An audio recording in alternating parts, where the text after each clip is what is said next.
Welcome to biology bomb. मैं सब Keshav Bansal and आज हम क्या स्टडी करेंगे। आज हम इस वीडियो के अंदर बैक्टीरिया के एमसीक्यूज को स्टडी करेंगे। ये पार्ट 1 है, इसके अंदर हम 20 क्वेश्चन से स्टडी करेंगे। जो आगे मैं वीडियो अपलोड करूंगा पार्ट 2 पार्ट 3 सबके अंदर 20 क्वेश्चन होंगे। ठीक है। सो ये जो टॉपिक है ये कॉमन टॉपिक है, बॉटनी में भी आ जाता है, माइक्रोबायोलॉजी में तो आता ही है। ठीक है जी। तो स्टार्ट करते हैं। नंबर 1 क्वेश्चन कि infoldings of plasma membrane in bacteria are called. तो इनफोल्डिंग्स ऑफ प्लाज्मा मेम्ब्रेन, अब याद रखना जो बैक्टीरिया है ना, बैक्टीरिया क्या है, प्रोकैरियोट है। बैक्टीरिया क्या है, प्रोकैरियोट।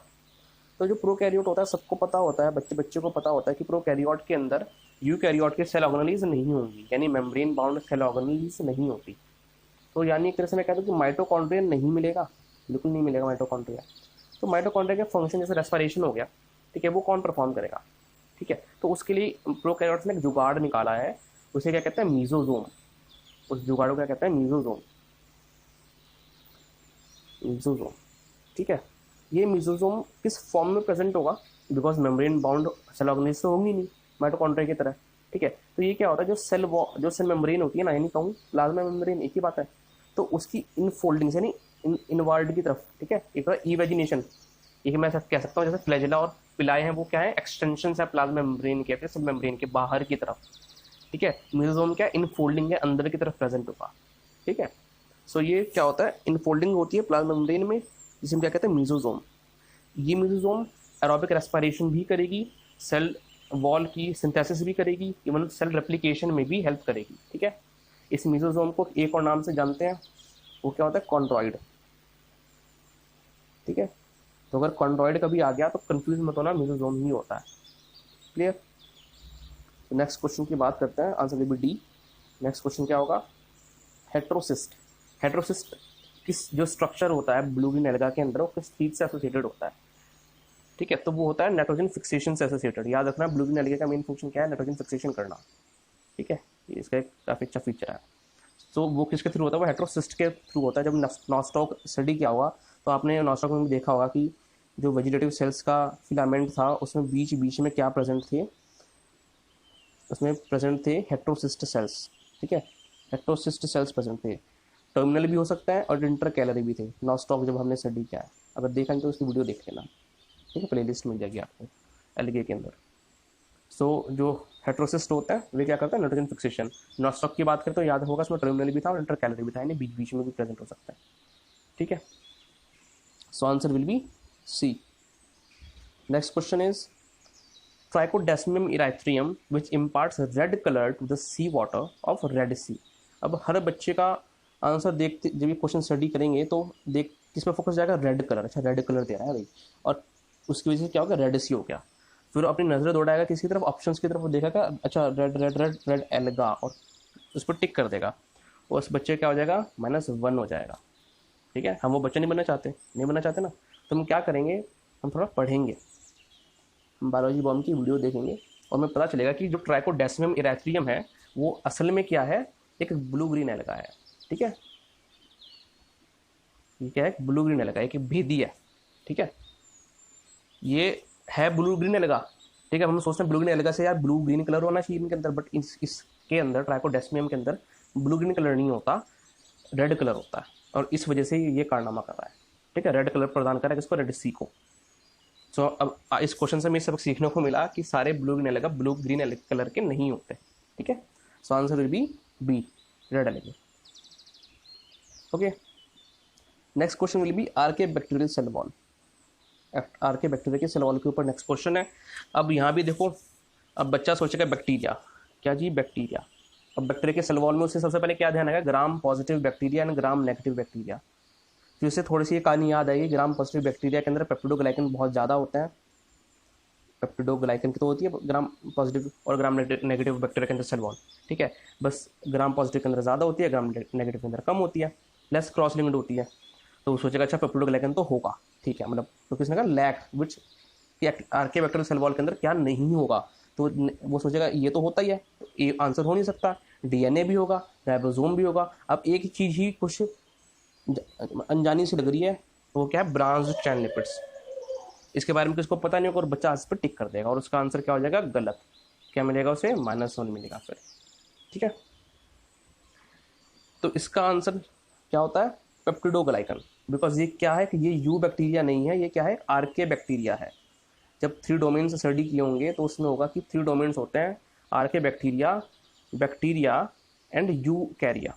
ठीक है, तो जो ट्रू बैक्टीरिया होते हैं वे बैक्टीरिया के अंदर आते हैं, जबकि आर्के बैक्टीरिया किसके अंदर आएंगे, आर्के बैक्टीरिया अंदर आते हैं आर्के डोमेन के अंदर। ठीक है, यहाँ पर जो सेल वॉल होती है वो किसकी बनी होती है, पॉलीसेकेराइड्स की, complex polysaccharides and complex polypeptides की। ठीक है जी, सो इसके अंदर पॉलीसेकेराइड इनके सेल वॉल के अंदर नहीं होता, तो आंसर विल बी ए।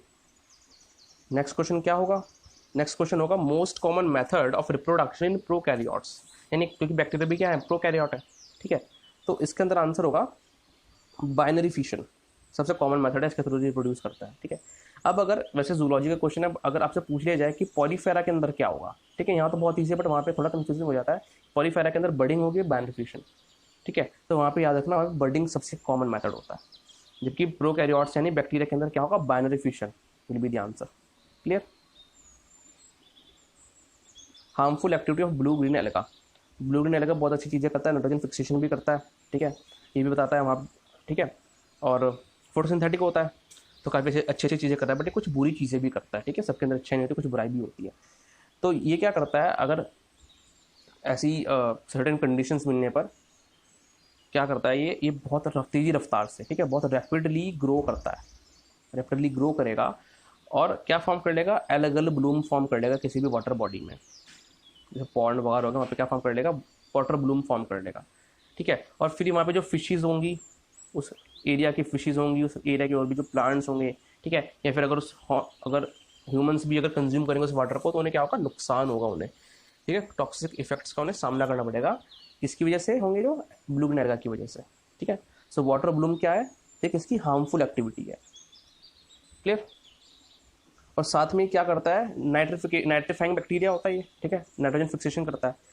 तो अगर कभी पूछ लिया जाए कि good activity of blue green alga, तो डीनाइट्रिफिकेशन पे मत टिक लगा देना, बिकॉज नाइट्रिफिकेशन का मतलब क्या है कि ये क्या होता है, ये हायर वेस्कुलर प्लांट्स की जनरली जैसे रूट्स में मिल जाता है, जैसे कोलेलॉइड रूट के अंदर आपको मिल जाएगा, है ना, साइकस की कोलेलॉइड रूट के अंदर आपको मिडल कॉर्टेक्स में ब्लू ग्रीन एल्गा मिल जाता है, जो क्या करता है, नाइट्रोजन फिक्सेशन करता है। ठीक है, नाइट्रीफाइंग बैक्टीरिया होता है। अब नाइट्रीफाइंग बैक्टीरिया और इस डीनाइट्रिफिकेशन में डी का अंतर दिख रहा होगा हमें, क्योंकि ये प्रोसेस अपोजिट है। अब एटमॉस्फेयर में जो नाइट्रोजन प्रेजेंट होती है उसे अगर हम सिंपल नाइट्राइड्स एंड नाइट्रेट्स में कन्वर्ट कर दें, ठीक है, तो ये जो प्रोसेस हो जाएगा ये क्या हो जाएगा, नाइट्रिफिकेशन। ठीक है, अगर हमें अपोजिट काम करें तो वो क्या हो जाएगा, डीनाइट्रिफिकेशन। सो ब्लू ग्रीन एल्गा क्या काम करता है, नाइट्रिफिकेशन करता है। ठीक है, बट ये क्वेश्चन में क्या पूछा, हार्मफुल एक्टिविटी, तो हम किस पर क्लिक करेंगे, वाटर ब्लूम पर। क्लियर। सो नेक्स्ट क्वेश्चन को स्टडी करते हैं। नेक्स्ट क्वेश्चन क्या है हमारा, the function of mesosome in prokaryotes. अब हमने अभी स्टडी किया था कि इन फोल्डिंग्स क्या होती हैं प्लाज्मा मेम्ब्रेन की, बैक्टीरिया के अंदर, फिर प्रोकैरियोट्स के अंदर मीजोजोम, बिकॉज उनके अंदर माइटोकॉन्ड्रिया नहीं होगा, बिकॉज वे क्या है, प्रोकैरियोट्स हैं। ठीक है, उनका फंक्शन में क्या क्या देखे थे कि एरोबिक रेस्पिरेशन करते हैं, सेल वॉल फॉर्मेशन करते हैं, और इवन सेल डिवीजन में भी हेल्प करते हैं। ठीक है, सो ऑप्शंस के अकॉर्डिंग क्या आंसर होगा, C will be the answer. ठीक है, because both A and B function perform करता है। नाइट्रोजन फिक्सेशन कौन करता है, ब्लू ग्रीन, अगर हम ब्लू ग्रीन एल्गे की बात करें जो एक प्रोकैरियोट है तो हेटेरोसिस्ट करता है। ठीक है, इसलिए सारे ऑप्शन पढ़ने चाहिए, हर जब भी एक वो पढ़ रहे हो एमसीक्यूज तो सारे ऑप्शन को स्टडी करो, बिकॉज अगर वो, क्योंकि सेम क्वेश्चन नहीं आता हर बार। ठीक है, बट अगर ऑप्शंस कहने की वही सेम यूज़ किए जाते हैं। ठीक है, आप ऑप्शन स्टडी करोगे तो आप अच्छे से डीप नॉलेज होगी, आप और भी क्वेश्चन अटेम्प्ट कर पाओगे। Clear. Which structure of prokaryotes is analogous to lysosome? So lysosome का मैं कहीं ना कहीं कुछ फंक्शन ध्यान आ रहा है कि इसके अंदर कुछ एंजाइम्स होते हैं जो कुछ तबाही मचाते हैं, है ना, तबाही मचाते हैं। तो ऐसे एंजाइम तबाही मचाने वाले जिस चीज़ों को ब्रेक डाउन करेंगे वो कहाँ प्रेजेंट होंगे, अब मेसोसोम नहीं होगा, है ना, जिनोफोर नहीं होगा, पेरिन्यूक्लियर स्पेस तो कुछ अजीब अजीब सा लग रहा है, लेकिन हमने कुछ ऐसा पढ़ा कि पेरिप्लाज्मिक स्पेस जैसा बिल्कुल पढ़ा है। जब ग्राम positive and gram negative bacteria की जो सेल वॉल होती है, जब उसका स्ट्रक्चर स्टडी कर रहे थे हम, ठीक है, जिसने नहीं देखा है वीडियो जाके देखना, तो उसमें हमने ये देखा है कि ग्राम पॉजिटिव बैक्टीरिया के अंदर क्या प्रेजेंट होता है, मतलब जब कोई भी उन्हें सब्सटेंस बाहर से लेना होता है, ठीक है, तो सेल वॉल से गुजरना पड़ेगा उसे, ठीक है, फिर सेल मेम्ब्रेन से गुजरना पड़ेगा, तभी कहाँ पहुँचेगा, तभी अंदर पहुँच पाएगा वो सेल के अंदर। ठीक है, तो क्या होगा कि कुछ जो बड़े बड़े सब्सटेंस होंगे, बिग मॉलिक्यूल्स होंगे, उनका ब्रेक डाउन किया जाएगा किसकी हेल्प से, ग्राम पॉजिटिव बैक्टीरिया में किसकी हेल्प से ब्रेक डाउन किया जाता है? एक्स्ट्रा सेलुलर एंजाइम्स की हेल्प से, ठीक है, एक्स्ट्रा सेलुलर यानी जो सेल्स के बाहर प्रेजेंट है। क्योंकि ग्राम नेगेटिव बैक्टीरिया के अंदर क्या किया जाता है? इंट्रासेलुलर एंजाइम्स यूज किए जाते हैं। कौन से?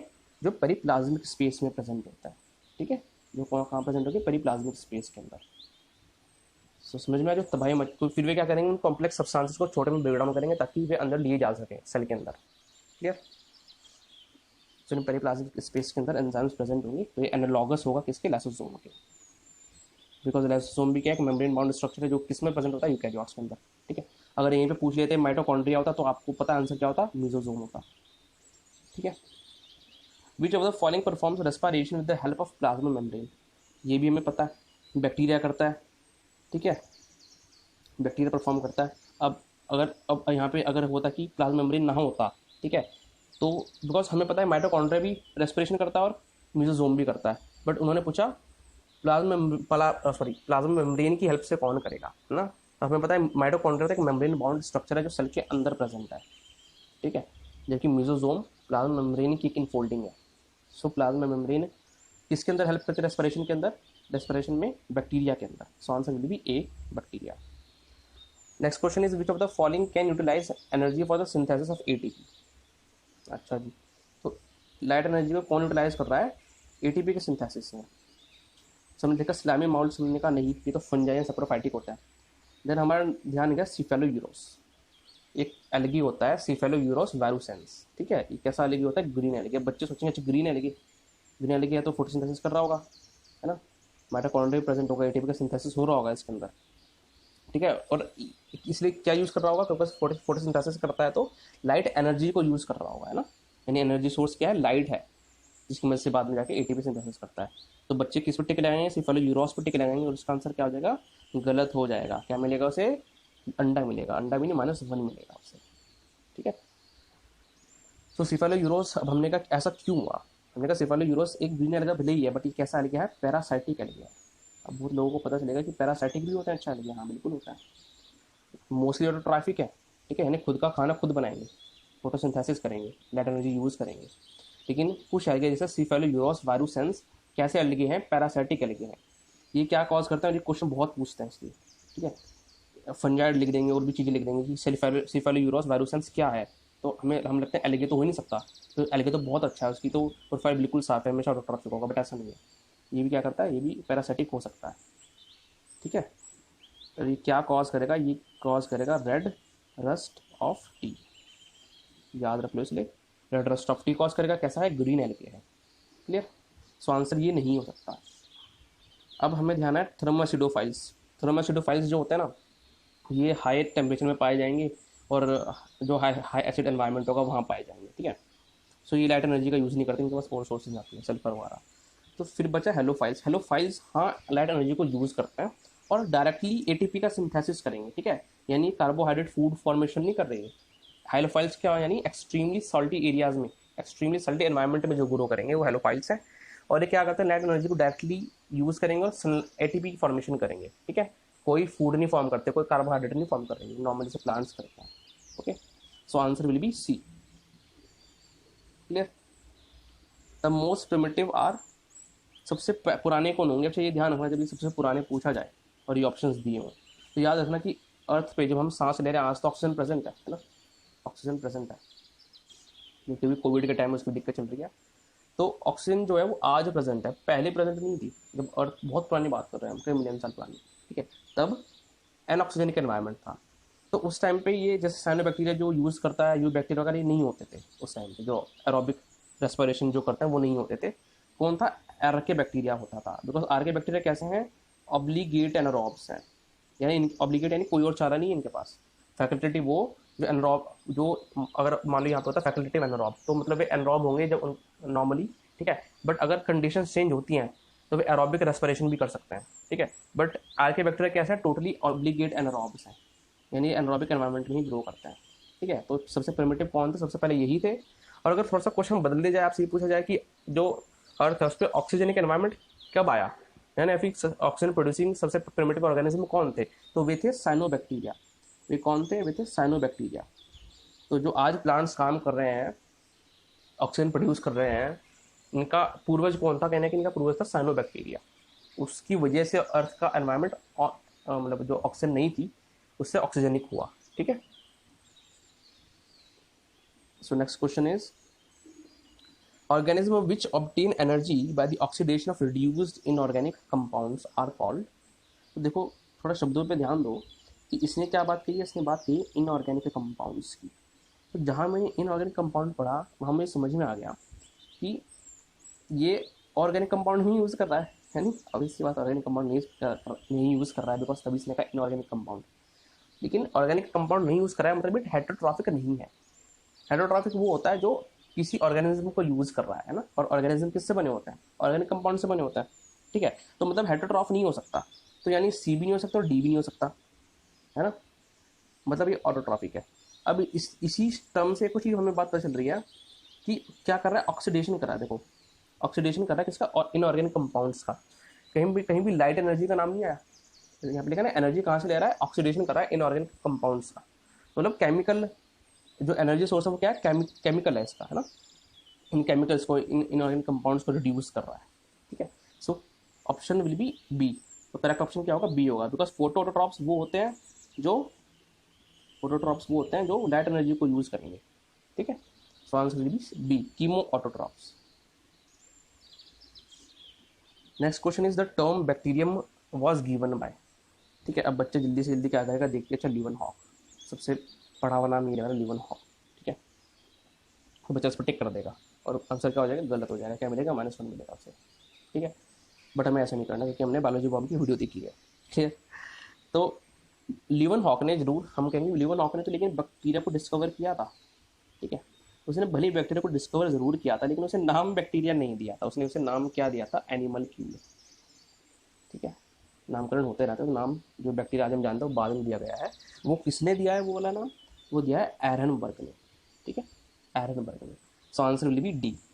बात करें और नाम की, जैसे पैस्टर एंड लिस्टर हैं, तो जैसे कभी क्वेश्चन पूछ लिया कि फादर ऑफ एंटीसेप्टिक सर्जरी कौन थे, तो वो थे जोसेफ लिस्टर। ठीक है।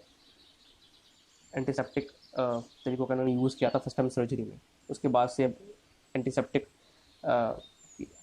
चीज़ों की इन मेथड्स को ना यानी यूज़ किया जाता है बाद में। ठीक है। इससे फर्टिलिटी रेट बहुत कम हुआ था बिकॉज वाउंड्स में इन्फेक्शन हो जाता था, लोग मर जाते थे सर्जरी के बाद में। तो इन्होंने फर्स्ट ये चलन यूज़ किया था जोसेफ लिस्टर ने। ठीक है। पैस्चर के तो हमने बहुत चीज़ें पढ़ी हैं पैस्चर के बारे में, लुईस पैस्चर के बारे में, है ना। उन्होंने जो थियोरी ऑफ स्पॉन्टेनियस जनरेशन है उसका भी खुलासा किया था कि भाई ऐसा नहीं होता। ठीक है। नॉन लिविंग से लिविंग चीज़ें फॉर्म नहीं होती। ठीक है। और भी इनके वैक्सीन फॉर्मेशन में बड़ा साथ रहा है इनका। Okay. So answer will be D. A free living aerobic bacteria capable of fixing nitrogen. अब देखो उन्होंने क्या बात की कि फ्री लिविंग एरोबिक बैक्टीरिया और किसके कैपेबल है? नाइट्रोजन फिक्सेशन के कैपेबल है ना। हमने सबसे पहले ये दो नाम तो काट दिए, सी और डी। ठीक है। डी क्या है? एक एंटीबायोटिक प्रोड्यूस करता है, स्ट्रेप्टोमाइसिस ग्रीवसेस जो है एक्टिनोमाइसिटीज के अंदर आता है। ठीक है। एक्टिनोमाइसिटीज है, ग्राम पॉजिटिव बैक्टीरिया है। क्या प्रोड्यूस करता है? स्ट्रेप्टोमाइसिन प्रोड्यूस करता है, एक एंटीबायोटिक है। नाइट्रोजन फिक्सेशन से कोई लेना देना नहीं, इसलिए हमने काट दिया इसे। दूसरा आता है जो सी ऑप्शन है वो क्या है? Clostridium botulinum. अब देखो अगर यहाँ पे क्लॉस्ट्रीडियम होता ना तब हम कंसिडर क्या पता करते इस चीज़ को। ठीक है। क्लॉस्ट्रीडियम अगर सिर्फ क्लॉस्ट्रीडियम होता, बट यहाँ पर ऐसा नहीं है, यहाँ पे बोटुलिनम भी प्रेजेंट है सिर्फ। तो ये क्या करता है? जो क्लॉस्ट्रीडियम बोटुलिनम है ये एक टॉक्सिन प्रोड्यूस करता है और डिजीज कॉज करता है, बोटुलिज्म डिजीज। ठीक है। और ये जो बोटुलिनम टॉक्सिन प्रोड्यूस करता है वो नर्वस सिस्टम को हार्म करता है, पैरालिसिस कॉज करेगा, डिफिकल्टी इन ब्रीदिंग कॉज करेगा, है ना। इवन डेथ भी कॉज कर देता है। सो ये भी नहीं होगा आंसर। लेकिन अगर इसकी कुछ और स्पीशीज़ होती हैं जैसे बारबेराई हो गई और एसेटर बुलाई स्पीशीज़ हो गई इसकी। ठीक है। सो वे मीन हर उसके अपने अपने फंक्शन होता है नो।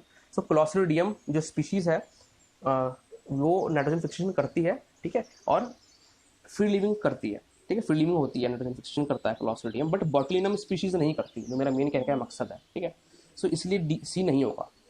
अगर कभी क्लॉस्ट्रीडियम दिया है, सिर्फ क्लॉस्ट्रीडियम दिया है, ठीक है, वहाँ पे स्पीशीज मेंशन नहीं करी और ऑप्शंस मैच ना करते हो, ठीक है, तो उस पर टिक लगा देना, क्लॉस्ट्रीडियम सही हो जाएगा। क्लियर। बात करते हैं और जो रिमेनिंग ऑप्शन है एजोटोबैक्टर, राइजोबियम। अब हमें इनका नहीं पता, वहाँ तो हमने थोड़ा सा दिमाग लगाया और हमें कुछ क्रॉस आउट कर दिया, 50-50 रह गया हमारे पास, है ना। तो क्या होता है कि जो नाइट्रोजन फिक्सिंग बैक्टीरिया होते हैं ना, वे फ्री लिविंग भी हो सकते हैं, ठीक है, या फिर सिम्बायोटिकली भी नाइट्रोजन फिक्स कर सकते हैं, ठीक है। तो इसमें हमें कुछ नाम ही याद करने पड़ेंगे और कोई चारा नहीं है, कोई चतुराई नहीं चलेगी यहाँ पे। तो फ्री लिविंग कुछ नाम जैसे हो गए एजोटोबैक्टर, ठीक है, एजोटोबैक्टर, एजोटोबैक्टर हो गया, ठीक है। जैसे मैंने बताया क्लॉस्ट्रिडियम भी चल जाता है, ठीक है, बस शर्त है बोटुलिनम ना लिखा हो आगे, ठीक है, ये वाली स्पीशीज़ ना हो। कुछ और स्पीशीज़ जो होती हैं अलग अलग काम करती हैं, ठीक है। जैसे क्लॉस्ट्रिडियम बुटाइलिकम जो होता है वो विटामिन B2 प्रोड्यूस करेगा, राइबोफ्लेविन यानी, है ना। और भी इवन रैपिंग ऑफ फाइबर्स जो की जाती है वो उसमें भी हेल्प करता है क्लॉस्ट्रिडियम की स्पीशीज़। सो ये फिलिंग भी हो सकता है, और बीजर्निका भी हो सकता है, बीजर्निका, स्पेलिंग गलत हो तो देख लेना नेट पे, ठीक है।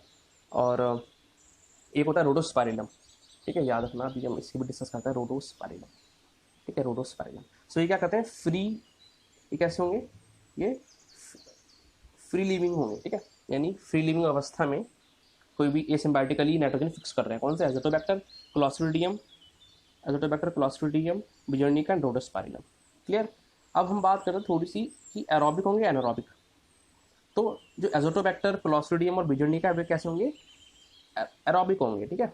जबकि जो रोडोस्पाइरिलम है वो कैसा होगा, वो एनारोबिक होगा। ये कैसा होगा, ये होगा एनारोबिक, ठीक है। ये मैं इसलिए बता रहा हूँ, अगर कभी क्वेश्चन पूछ दिया कि एनारोबिक रख दिया यहाँ पर, ठीक है, तो और को मल्टिक कर देना, ठीक है। और यहाँ पे मान लो रोडोस्पाइरिलम भी हुआ और आपको ध्यान है कि एजोटोबैक्टर बताया था, ठीक है। तो क्योंकि एजोटोबैक्टर क्या है, एरोबिक है, अगर यहाँ पे छेड़छाड़ कर दी कुछ शब्दों में और एनारोबिक कर दिया तो आंसर विल बी रोडोस्पाइरिलम, ठीक है। ये किसकी बात कर रही है, सही चल रही है अभी, फ्री लिविंग बैक्टीरिया की, ठीक है। अच्छा, एक बात और है कि वैसे तो एजोटोबैक्टर जब नाइट्रोजन फिक्सेशन करता है तो किस फॉर्म में करेगा, सिम्बायोटिक फॉर्म में करेगा, यानी सिम्बायोटिक एसोसिएशन फॉर्म कर नाइट्रोजन फिक्सेशन करता है, वरना नेचर में ये फ्री लिविंग फॉर्म में प्रेजेंट होता है, ठीक है। थोड़ा सा ट्विस्ट है, वैसे ये प्रेजेंट होता है फ्री लिविंग फॉर्म में, ठीक है, राइजोबियम है, और इवन, अच्छा नहीं सॉरी गलत बोल गया मैं, जो एजोटोबैक्टर है, थोड़ा सा गलत बोल गया मैं, जो एजोटोबैक्टर है, ठीक है, वो तो एरोबिक है, फ्री लिविंग फॉर्म में करता है, और मैं आपको भी आगे बताऊंगा, ठीक है। तो अब हम बात करते हैं सिम्बायोटिक एसोसिएशन की, कि सिम्बायोटिक एसोसिएशन कौन फॉर्म करता है, सिम्बायोटिक नाइट्रोजन फिक्सेशन कौन सा बैक्टीरिया करेगा, ब्लू ग्रीन का जो होता है, ठीक है, जनरली। बाकी और भी बैक्टीरिया जो नाइट्रोजन फिक्सेशन करेंगे सिम्बायोटिक फॉर्म में, उनकी बात भी हो रही है यहाँ पे। जैसे राइजोबियम हो गया, ये करेगा, ठीक है, एजो राइजोबियम, एजो लगा दो इसका, क्या एजो राइजोबियम करेगा, फ्रैंकिया भी करेगा, ठीक है, और एक होता है एजोस्पाइरिलम, ठीक है, ये भी करेगा। तो जो ये होता है राइजोबियम होगा और फ्रैंकिया होगा, ठीक है, ये होंगे, ये जनरली फ्री लिविंग होते हैं सॉइल के अंदर, ठीक है, ये फ्री लिविंग होते हैं, बट ये एज क्योंकि हमने कहा सिम्बायोटिक के अंदर आ रहे हैं ये, है ना, बट नाइट्रोजन फिक्सेशन कब करेंगे, सिम्बायोटिक एसोसिएशन फॉर्म में, ठीक है। तो है ये सारे किसके अंदर, नाइट्रोजन फिक्सेशन जब करेंगे तब सिम्बायोटिक फॉर्म में होंगे, बट वैसे फ्री लिविंग होते हैं कौन से, राइजोबियम और फ्रैंकिया, क्लियर। तो ये symbiotic and free living forms याद रखना, एनारोबिक और एरोबिक का भी ध्यान रखना, ठीक है। एनारोबिक है रोडोस्पाइरिलम, क्लियर। सो नेक्स्ट क्वेश्चन बढ़ते हैं, which one of the following fixes CO2 into carbohydrates. तो CO2 को कौन फिक्स करेगा कार्बोहाइड्रेट्स के अंदर, तो जी अब CO2 को वही फिक्स करेगा कार्बोहाइड्रेट्स के अंदर जो एसिम्बायोटिकली होगा, यानी फ्री लिविंग होगा। बिकॉज जो सिम्बायोटिक होगा, जैसे राइजोबियम जो सिम्बायोटिक है, ठीक है, ये क्या करता है, ये नाइट्रोजन फिक्सेशन कर रहा है, ठीक है। अब जो हायर वेस्कुलर प्लांट्स होंगे उनकी रूट्स में होगा फॉर एग्जांपल, ठीक है, जो लेग्यूम्स होते हैं उनकी रूट्स में मिलता है राइजोबियम, तो वहाँ पर क्या कर रहा है, नाइट्रोजन फिक्सेशन का काम कर रहा है। जो CO2 को कार्बोहाइड्रेट में कन्वर्ट करने का काम है वो कौन करेंगे, लेग्यूम्स करेंगे, ठीक है। तो वो इससे खाना खुद प्रोवाइड करेंगे, ठीक है, स्पून फीडिंग करेंगे इसकी अच्छे से। तो इसे ये काम, इसे CO2 को कार्बोहाइड्रेट में कन्वर्ट करने की कोई जरूरत नहीं है, ठीक है। सो आंसर ये तो होगा ही नहीं। बात रही ई कोलाई और बैसिलस की, ये पैथोजेनिक होते हैं, ठीक है, तो ये भी कट हो गए। बचा कौन सा, रोडोस्पाइरिलम, ठीक है, और ये फ्री लिविंग होता है तो ये CO2 को कन्वर्ट करेगा किसमें, कार्बोहाइड्रेट में कन्वर्ट करेगा, बिकॉज इसे कोई क्योंकि एक सिम्बायोटिक एसोसिएशन में नहीं है, तो इसे कोई स्पून फीडिंग नहीं करेगा इस चीज़ की, ठीक है, खाने की। So answer will be D. The main difference between gram positive and gram negative bacteria, अच्छा, तो that difference lies in the composition of cell wall. तो ये तो हमने सबने पढ़ा है कि ग्राम पॉजिटिव जो बैक्टीरिया होता है, ग्राम नेगेटिव बैक्टीरिया होता है, उसमें मेन डिफरेंस किसका होगा, सेल वॉल का होगा, ठीक है जी। ये मैं एक्सप्लेन नहीं करूँगा, जिसको देखने है वाली क्योंकि बड़ा टॉपिक है काफ़ी, ठीक है।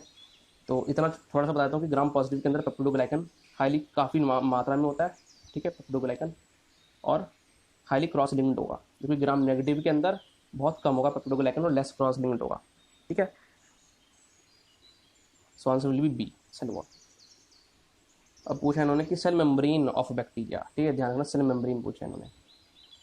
Cell membrane of bacteria is made up of, याद रखना कि जो बैक्टीरिया की सेल मेम्ब्रेन है वो किससे बनी है, फॉस्फोलिपिड से बनी है, सॉरी, और प्रोटीन से बनी है, ठीक है। 40% फॉस्फोलिपिड्स होते हैं और 60% नियरली प्रोटीन्स होता है। तो लिपिड और प्रोटीन दिख रहा है कहीं, दिख रहा है, सी ऑप्शन, तो सी विल बी करेक्ट, ठीक है। Bacteria flagella are made up of, अब ध्यान रखना, जब फ्लैजिला का अरेंजमेंट पढ़ा होता है तो मैं ध्यान रखता 9+2 अरेंजमेंट, ठीक है, बट वो किसके अंदर होता है, वो यूकैरियोट्स के अंदर होता है, वो आपको बैक्टीरिया यानी प्रोकैरियोट्स के अंदर नहीं मिलेगा। यहाँ पे कुछ थोड़ी सी अलग कहानी होती है, जैसे मैंने पहले ही बताया था कि फ्लैजिला और जो सीलिया हैं वे क्या है, वे प्लाज्मा मेम्ब्रेन के एक्सटेंशंस हैं ना, बाहर की तरफ निकले होंगे, एक्सटेंशंस हैं उनके। और थोड़ा एक फ़र्क, मैं एक एक्स्ट्रा चीज़ बता रहा हूँ कि फ़र्क क्या है इनके बीच में। अगर फ्लैजिला और पिलाई की हम बात करें, कि पिलाई सिर्फ किस मतलब ग्राम नेगेटिव के अंदर होता है, ठीक है, लेकिन फ्लैजिला में जो स्ट्रक्चर होता है ना, ये एक हेलिकल स्ट्रक्चर है, ठीक है, जबकि पिलाई हेलिकल स्ट्रक्चर नहीं है, ठीक है। तो ध्यान रखना कि फ्लैजिला क्या है, एक हेलिकल स्ट्रक्चर है, अगर उसकी बात करें हम बैक्टीरियल फ्लैजिला की, ठीक है, वहाँ पर 9+2 अरेंजमेंट नहीं होगा। किससे बना होगा, जो क्वेश्चन पे आता है किससे बना होगा, फ्लैजिलिन प्रोटीन से बना होगा। So answer will be C, ठीक है। पिलाय जो होता है, पिलाय भी पिलिन प्रोटीन से बना होता है, ठीक है, बट वो नॉन हेलिकल स्ट्रक्चर होता है, क्लियर। अगर कभी क्वेश्चन चेंज करे, कुछ चीज़ें पूछी जाए तो समझ जाना। Pathogenic bacteria generally are gram negative bacteria, ठीक है, पैथोजेनिक कौन सा होता है, ग्राम नेगेटिव बैक्टीरिया होता है। So answer will be B. Last question is bacteria was discovered by, अब ये हमने पहले भी पढ़ा था, बैक्टीरिया किसने डिस्कवर किया था, ल्यूवन हॉक ने डिस्कवर किया था, और क्या नाम दिया था, एनिमल क्यूड, एनिमल क्यूड। जबकि बैक्टीरिया टर्म किसने कॉइन करी थी, वो कॉइन करी थी एरन बर्ग ने, ठीक है जी। और रॉबर्ट कॉश ने कॉश पॉस्टुलेट्स दिए थे, ठीक है।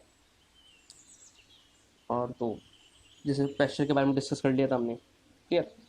So answer will be D, Leeuwenhoek, ठीक है, टर्म एरन बर्ग ने दी थी। तो आपके 20 क्वेश्चन कंप्लीट हुए।